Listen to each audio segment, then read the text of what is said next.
Good timing, Kim. Hey, everybody.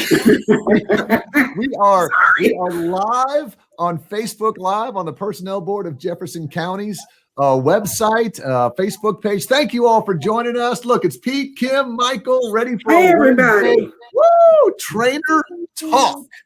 Trainer Talk. We are so glad that you are joining us today. I'm going to take this sort of graphic off the top here so that I've got a little more headroom, but we'll go around, introduce ourselves, and then we'll just get started on today's topic, which is management mistakes to avoid. Management mistakes to avoid. Kim, tell us about yourself before we get started today.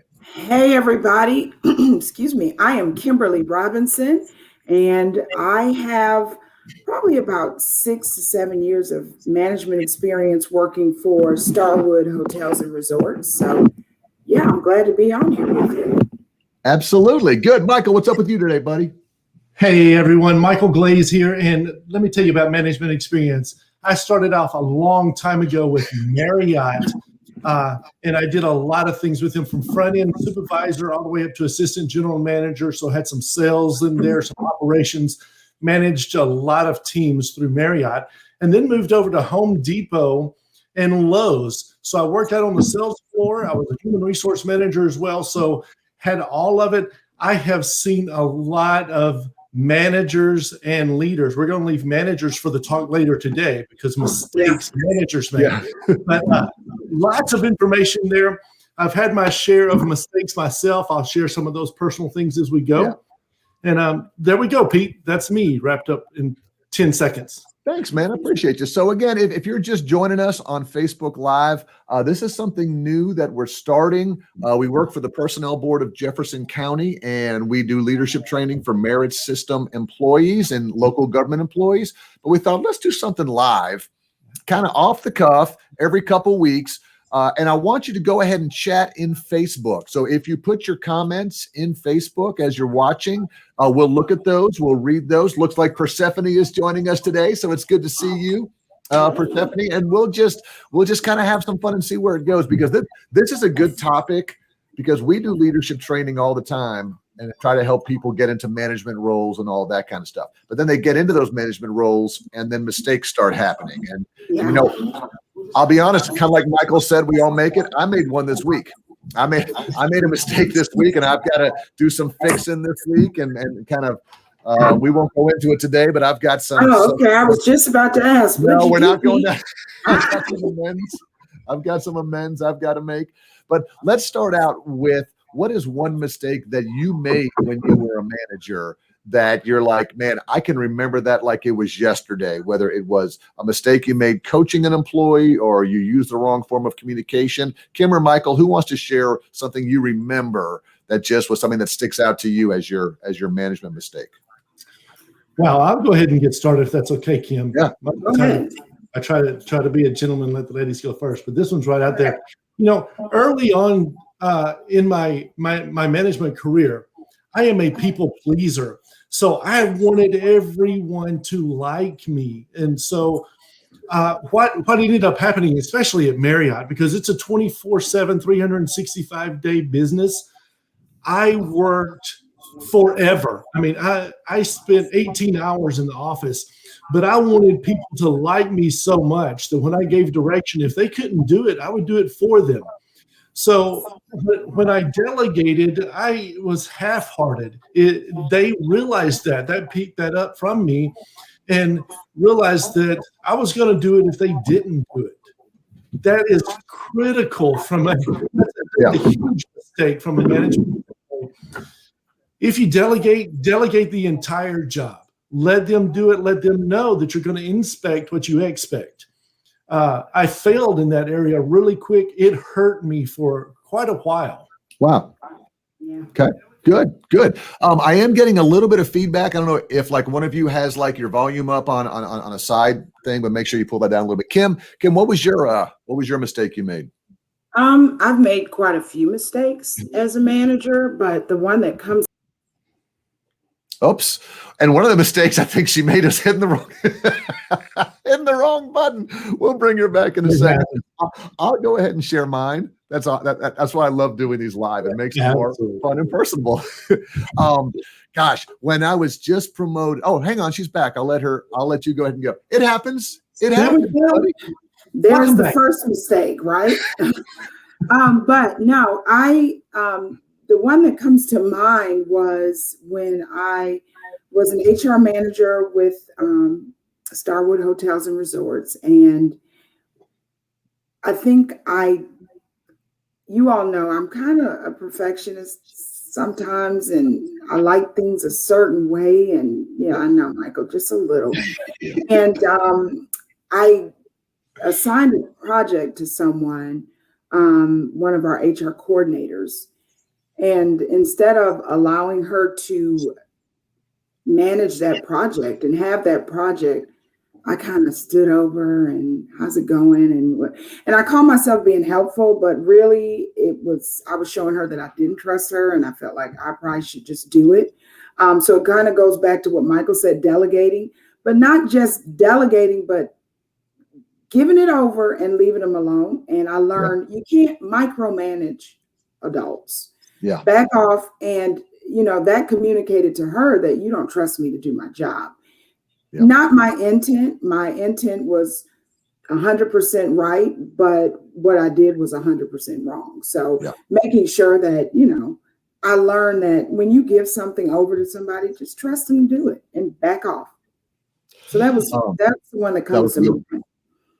Yeah, Persephone is agreeing with both Michael and you. Micromanaging can be a struggle, and people pleasing. If you're just jumping on, we're on Facebook Live. We're doing a fun half hour to 40-minute discussion today about management mistakes to avoid. So if you want to give us a like or a heart or a thumbs up on the Facebook Live, and if you want to put your comments in there, if you've got a problem or a question about management or a mistake or a story to share, put that in the Facebook comments there as well. Kim, as you popped off for a second, I was telling Michael, mine was one of the first times when I just got promoted. And sometimes this works, sometimes it doesn't. But mine was, I had two employees who weren't getting along, and they were always fighting. And I thought the best thing to do was for me to bring them in, sit down, and try to negotiate a solution. I didn't want to bring in HR. So I brought in these two people that were so mad at each other. And I said, let's sit down. Let's talk. Let's just talk this out.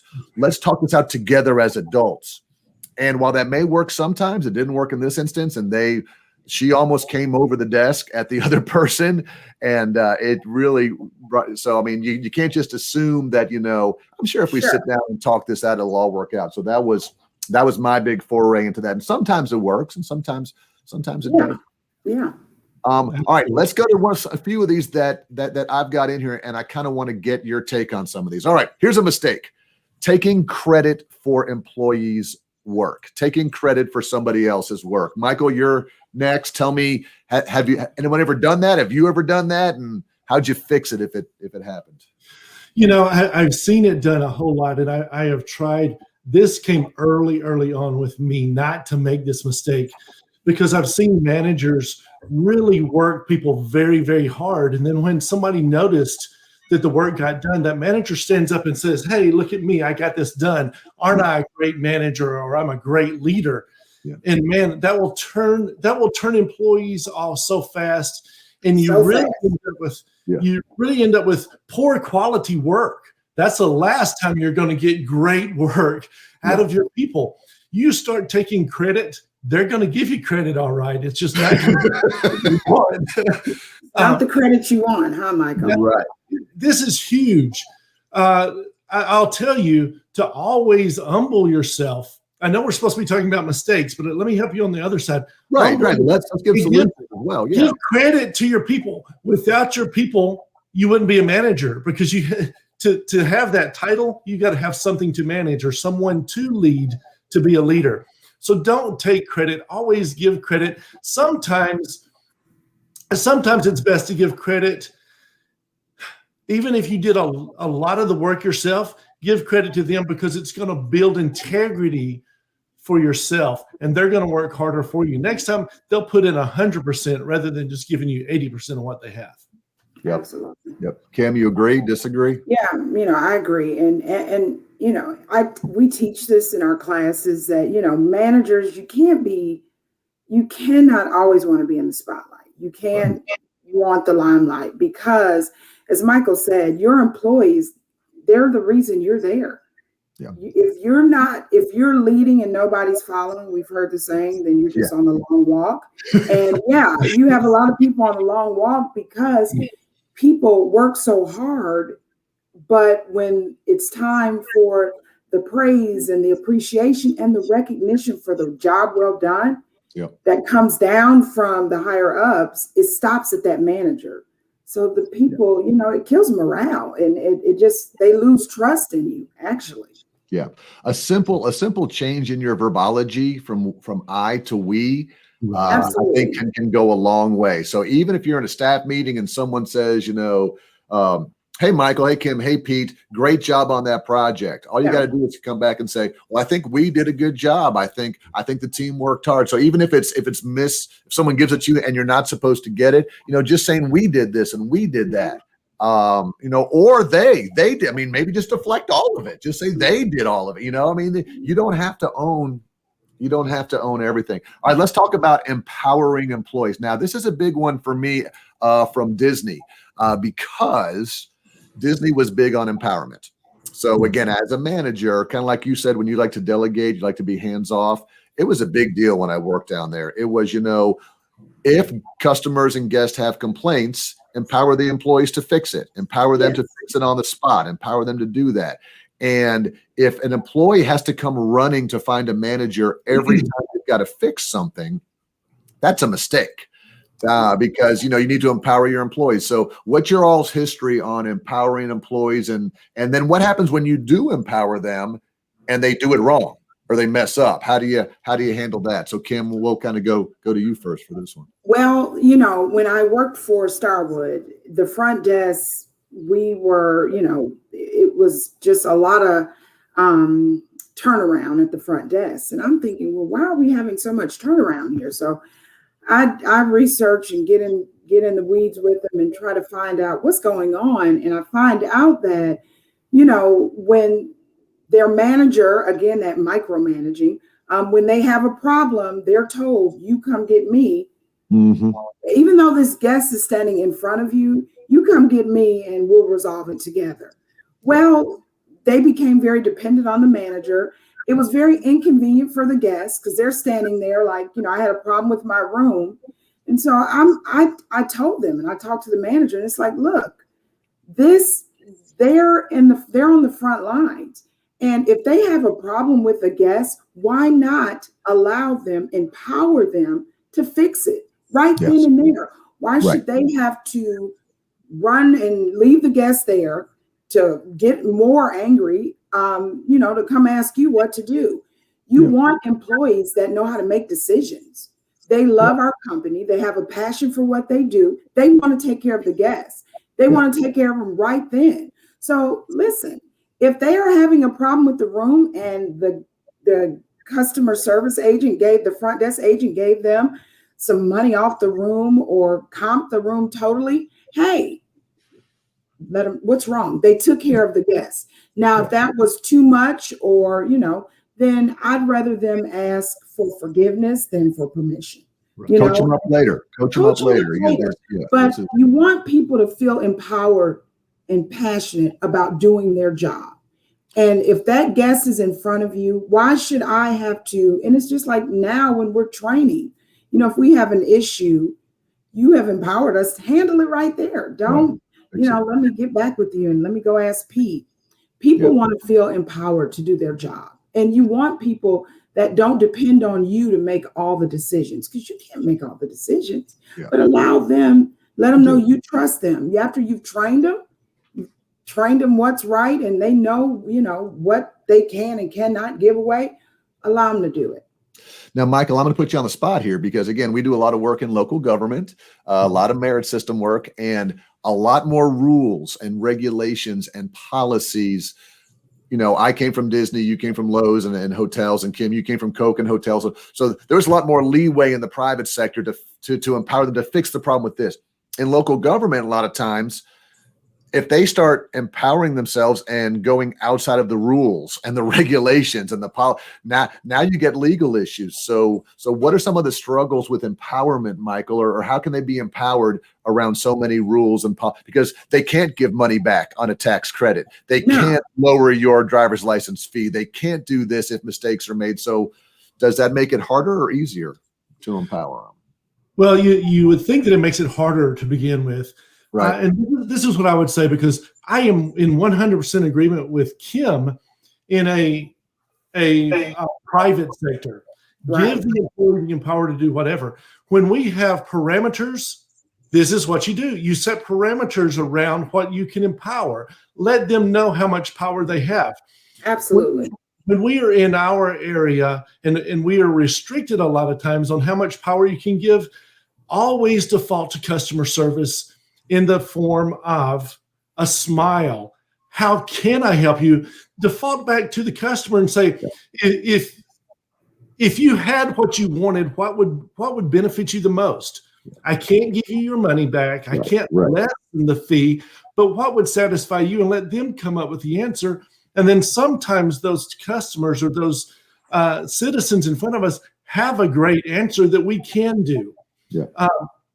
So we work through it together, and then they feel so much better. So with the parameters that are set around us, go out to the edge. Sometimes they're right there in the middle, but go to the edge of those parameters, work with what you've got. Absolutely. And so many times, if we'll have a positive attitude about it and spin whatever that negative is to a positive, you've won most of the battle right there. It's just really, and again, it's thinking about the customer experience, whether you're in the private or the public sector. A couple quick things here. Let's go to the comments. Jennifer says, y'all make your reports look good. I think she means your direct reports look good, and they'll work harder to make you look good. Absolutely. So I love that one. People will work harder when they feel empowered, says Dwayne. I agree with that if they're not being micromanaged. And Josephine kind of validates what we're saying here, which is, you can be empowered with the government sector, but just ensure that you remain within established policies and procedures. So does it make it a little more difficult? Yes, but we can't just stand back and say we can't do anything. We can't do anything. We can't have them always come to me. I've got the keys as the manager. I've got the radio. I've got check with me on everything because we don't want to get in trouble. And in government, I think it is difficult because you do have so many policies and procedures, and you can't give away something free. Like you said, but making sure that we make up for it with our service, I think that really helps the situation. I mean, of course, like you said, we can't. I want to knock your taxes off, but I really can't. Right? I want to get my taxes knocked. But making sure that the line moves fast and making sure that when you finally get up to the license, to renew your license, we don't give you a hard time. And I mean, those things. Yeah. Empathy. Empathy is a skill too. Absolutely. Absolutely. All right. Right here, sorry, people. Go ahead. The next thing. I've got quite a bit of a military experience too, a little over 20 years. One of the things that's defaulted when we get promoted, when we get into a management position or when we get put into a leadership position, we get a title. Well, default with that title is I'm in charge, number one. Second is I need to have an answer for everything. So rather than empowering, we tell our people, hey, you come to me and I'll give you the answer. When it really should work backwards, empower them to have the answer, but inform you of what you had. And to Kim's point earlier, you make a bad decision. Hey, I told them early on, I'm going to celebrate that you made a decision, but here's the caveat to that. What could we do differently? What could we do next time to maybe not hit the budget so hard? What could we do, in our case, in local government? What could we do to stay within the parameters instead of stepping outside? Thanks for making a decision. I'm going to celebrate you for making a decision. We'll learn through that process of how to make a better decision next time. Yep. Absolutely. You want them to make a decision, and you want them to feel like I can make a decision and I won't lose my job. And coach them through it. Now, again, if they make $1 million mistake, that's a huge, we wouldn't want to do that. But Right. I mean, if they do a few small, this is what you shouldn't have done, is what you should, but empowerment is huge. All right, let's get to my pet peeve, y'all. And if you're watching with us, again, Andrea, Dwayne, Persephone, thank you. I want to hear your comments on this as we get into my personal pet peeve, and one I think that gets everybody into trouble. Pulling the rug out from under your employees is a huge mistake. Pulling the rug out from under your employees is a huge mistake. Now, what do I mean by that? I mean, okay, I empower my employees to go out there and take care of the issue. And the employee at the Department of Revenue says, I'm sorry, sir, we can't do this. This signature has to match. You've got to go back to the car dealership. I'm sorry, sir, we can't do this, whatever. I demand to speak to your manager. So here comes Michael. Oh, it's okay that they don't match. Just give it to them. Oh, it's okay. Just go ahead and do it. Well, you've pulled the rug out from under me. I'm following the rules. I'm following the regulations. I'm following the policies. And now here you come because you don't want to deal with this or whatever. If I did something wrong, bring me back and coach me and tell me. But if I didn't do anything, if I'm just following the policies that the manager put in place and the manager comes out and changes them and pulls the rug out, tell me how much that burns your biscuits there, Kim. It burns my biscuits. Those things are crispy after that because, and you know, it makes the employee feel so bad, and it really embarrasses them in front of that citizen, right?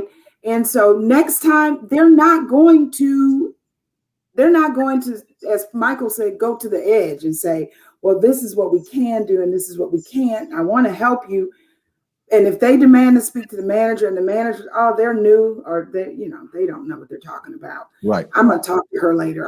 It just totally, they lose credibility, but then the employee loses credibility in front of that citizen. And once that's lost, it's hard to gain that back. And really, they lose trust and faith in that manager because you shouldn't have did that. Not in front of the guest. If you in front of the citizen, go with them on it. If they're saying what you put in place, what we know is I've been trained on this and I know this is what we can and can't do. I need you to back me up. Back me up, defend me. Absolutely. This is why you're paying me. Yeah. Or Kim, I'll go the opposite way. If you're going to come out and change the rule and the policy on a whim, then let's change it. Like, don't make me enforce something that you're going to come out and change depending on this person knows this person, so we had to make an exception. And this person was yelling louder than somebody else, so we have to make an exception. This person's a big booster, so we have to make an exception. And maybe you have to make those, but at least coach me on that and tell me why and explain it and all those things. Michael, have you ever pulled the rug out or gotten it pulled out? And don't say that I've ever. Please don't say I've ever. Okay. No. You know, I was about to say it. I'll tell you, Pete, it burns my biscuits so much we could use them for weapons. The rug has been pulled out several times with me. And, you know, you have a customer or you have a citizen in front of you, you know that you're making the best decision that you know how to make.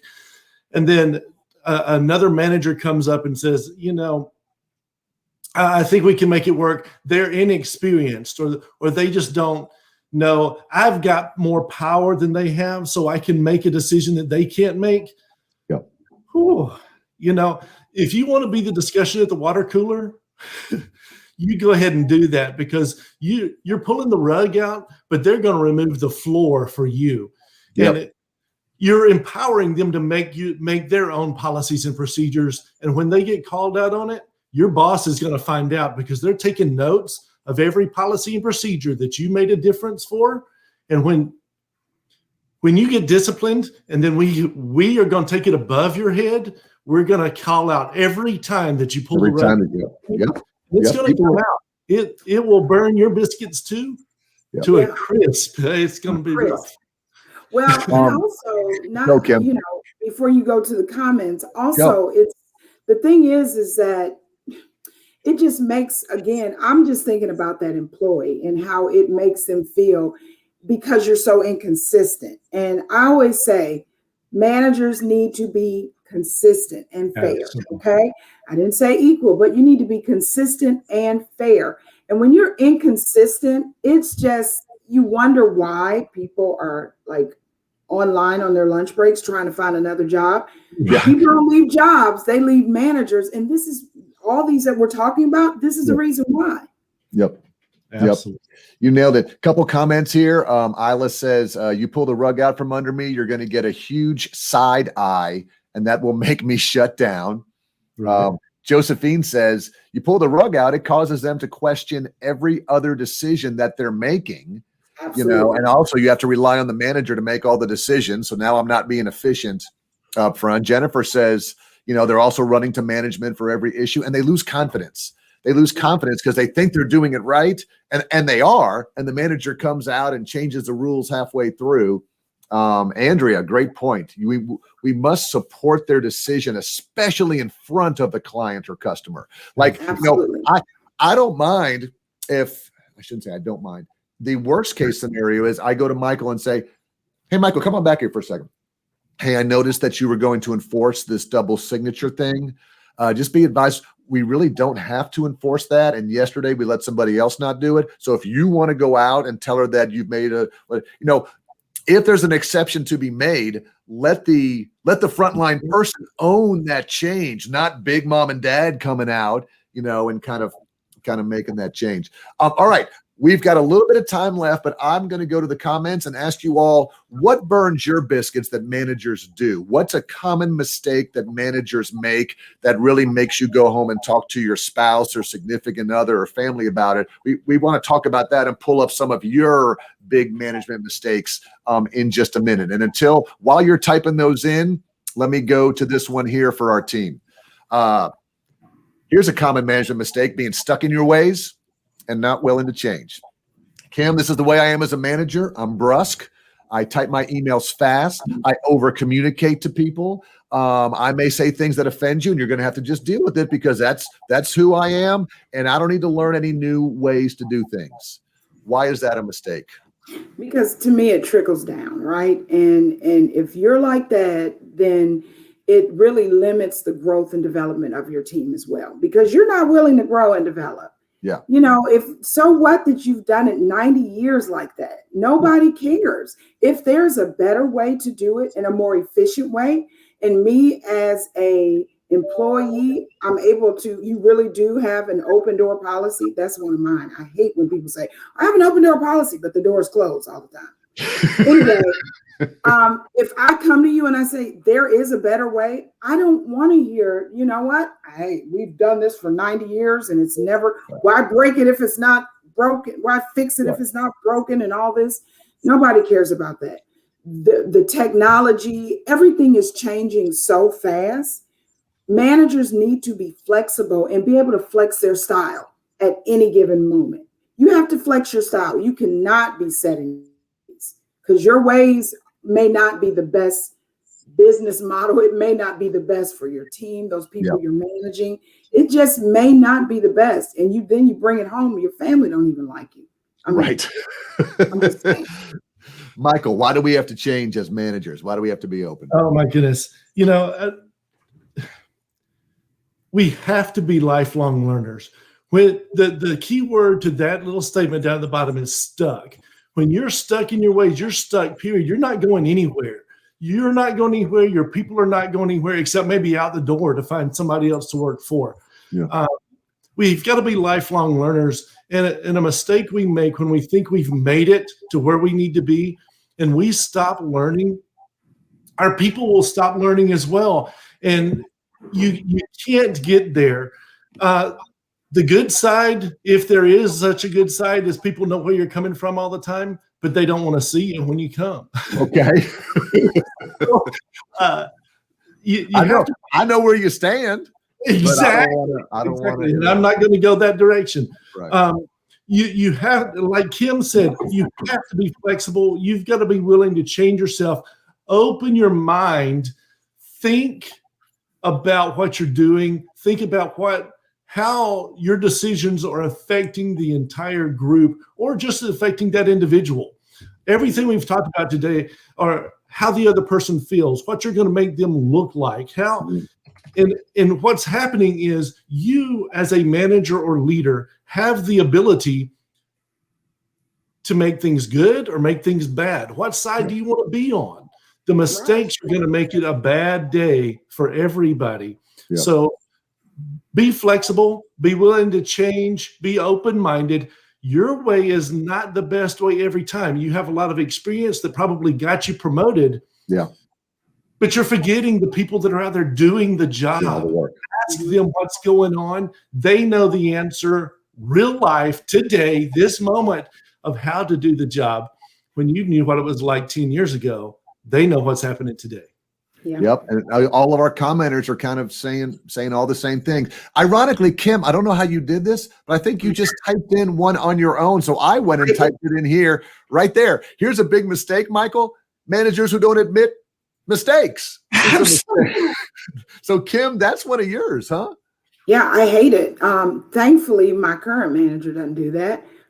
Oh, You don't. I drop the ball I'm frequently, so happy. and you all know about No, but I appreciate that about you, because when you have a manager, and I've had managers where they make a huge mistake and it affects so much, but instead of saying, you know what, I messed up, they went to their boss and said, you know what, my team, I'm having trouble. Instead of telling the truth and saying, you know what, I messed up, I would have so much respect for you. You come to us and say, listen, guys, I gave you the wrong information. I didn't put the right information on my Outlook calendar. I mean, hypothetically, oops, that's just a hypothetical that might happen. I don't know. I could blame the system. I could blame the timing. I could blame lots of things. Or you can come out, Kim, like you say, and just say, made a mistake. That's my bad. We'll respect you for that. Yeah. Another one is, for me, you don't allow people to add buy-in. You don't ask for their suggestions, and it goes to what Michael just said. Yep. People want to know that they can contribute, and once they know they have buy-in, they're in. Let's do a couple of these comments. And first of all, thank you all for commenting. Thank you all for watching and liking each other's comments and kind of all of that. Kim, you got a lot of fans on here. 2 or 3 people are just saying, I love Kim. I love Kim. Like, that's somehow you stack the deck with all your. Well, I put it on my page, Pete. Sean Watkins, I don't know if you wrote ego-driven leadership as a mistake because you saw this book. We're doing a mastermind around this book, which is all about not having ego. Michael's got his too. No ego. And so, ego-driven leadership is a huge mistake, a huge problem. Anita Perry says, admit your mistakes as well. All right, Michael, I wanted to go to you because you actually shared something with me, and it was a cool thing, full screen of something that you saw and are passionate about. So let me go ahead and pull this up, and you can kind of walk us through this. Let's see if I can do this. There we are. Let me make it bigger and go ahead and tell us your thoughts on this and why you shared this with me to share with the group about what you find about it. I find that a lot of these things come from, this particular thing came from Leadership Freak, and it's a blog, leadershipfreak.blog. Okay. And it's 7 things my imperfect boss did right. You can too. But we're talking about the type of boss you don't want to be. These first 4, he started off his blog this way: the paranoid boss. That's enough right there. Yeah. If you're worried about what people are saying to you, you're gonna miss an opportunity to be a leader. Yeah. So it's not about what people are saying about you, because if you're making the right decisions and you make good decisions, there's going to be a relationship there, and the things that are saying about you, they're going to tell you face to face. So don't be paranoid. Just lead, okay? And then the political boss. Oh, that is probably my least favorite, are the ones playing both sides, or sometimes all 4 sides of the street. The front, the back, and right and left, of trying to make sure that I need my boss to think I'm doing a good job. I want my people to think I'm doing a good job. So I've got to do the political thing, but you can't make a halfway decision and go all the way in. Yep. And then those loudmouth bosses that just intimidate everybody. And I had one of those. A real quick personal story. I was walking with my store manager one day. I was human resource manager, so we have a really good relationship. store managers and HR managers should have a really good relationship. We're walking the store.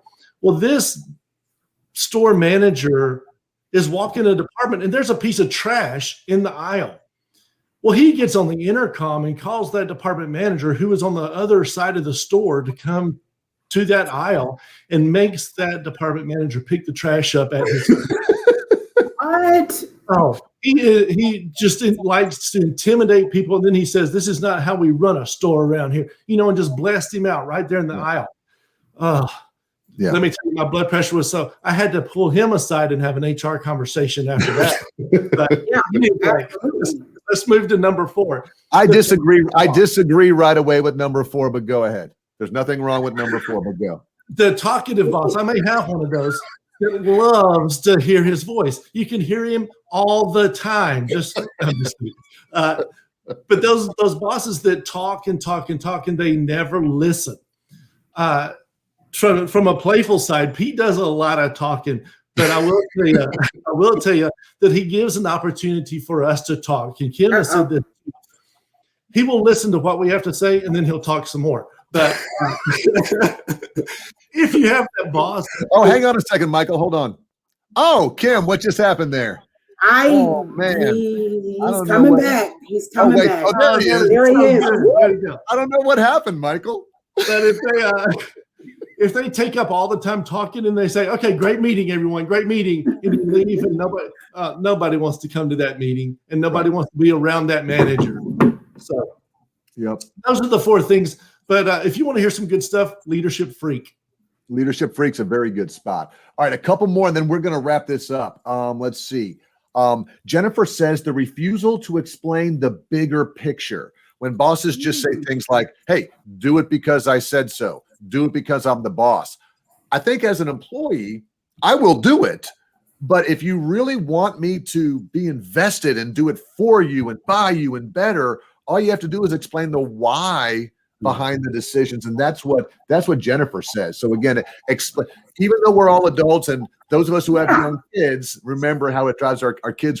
Why is the sky blue? Why is the sun orange? And they're always asking why. And we think that goes away when we're adults, but it doesn't. We still want to know the why. So do y'all buy into that? Explain the why. Absolutely. You have a whole new generation and it's no more, our parents used to say, do as I tell you. Or, don't ask me why. We just didn't ask why. We just did it. Right. Well, you have a whole new generation now, and they're not asking because they're being disrespectful or, they just want to, be smart. No, what they're asking because they really want to know. They really want to know. And like you said, when I know, I'm invested in it and I'm going to give you 100% to make this work and do it because I know the why behind it. If you're like, just do it, I'll do it, but it's going to be half-hearted because I don't know why we're doing it. And Kim, let's finish up strong with one of yours again that you typed in that you obviously wanted to talk about, bullies.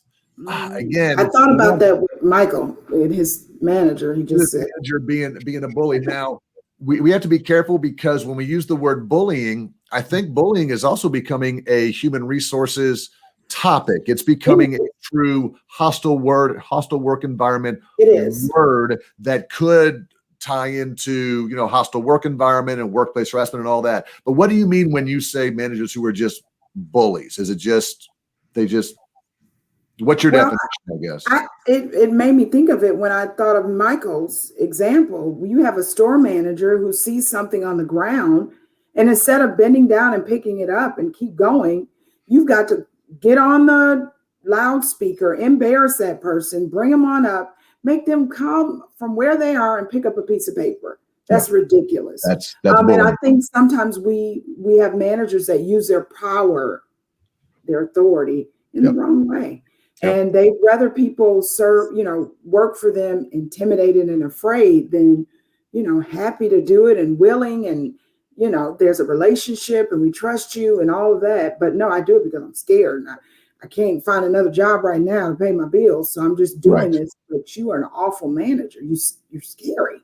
Yeah. And again, minimizing bullies is huge. One last thing here that I see on the comments, going back to the why, Dwayne says, my generation will respond to the why before we respond to your command. You know, Right. Josephine says the generation has to understand the why in order to be motivated. So one of our biggest management mistakes that everybody's validating here is just explain the why behind it. And Sure. because again, I'm going to do it regardless, but you really Right. won't be bought in and excited and part of the team and all of that. Explain the why. Well, let me tell you all something. We're going to wrap it up because we're at about 40 minutes in. Kim, Michael, this has been a lot of fun. I really hope that Enjoyed it. Yes. you have enjoyed it.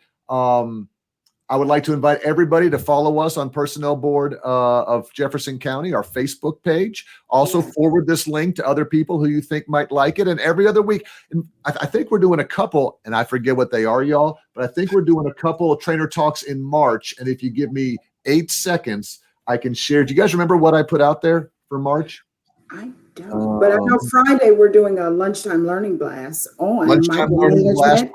Okay. How to help that micromanager ease up a little bit. So that's at 12 12 Facebook Central. Live. Yes. 12 Central. Yes. On Facebook Live. Next month, we're going to do trainer talks on how to give and receive feedback to employees. What's the best ways to give feedback and receive feedback? That's hard a lot of times. A lot of us, going back to Michael's first point, I want to be liked. Part of my thing is to be liked. Well, I don't want to give constructive feedback. And we're also going to do one on how to build your professional network. That'll be a fun one to talk about how we've all done that. So thanks everybody for watching. Tell your friends. Thank you. Wrapping back up as the final. Oh, there it was. Trainer talk. It was good. Kim, great job. Michael, great job. It was fun. It was a Enjoyed blast. it. Okay. Thanks everybody. Great comments, guys. Thank you for tuning in. Joining us.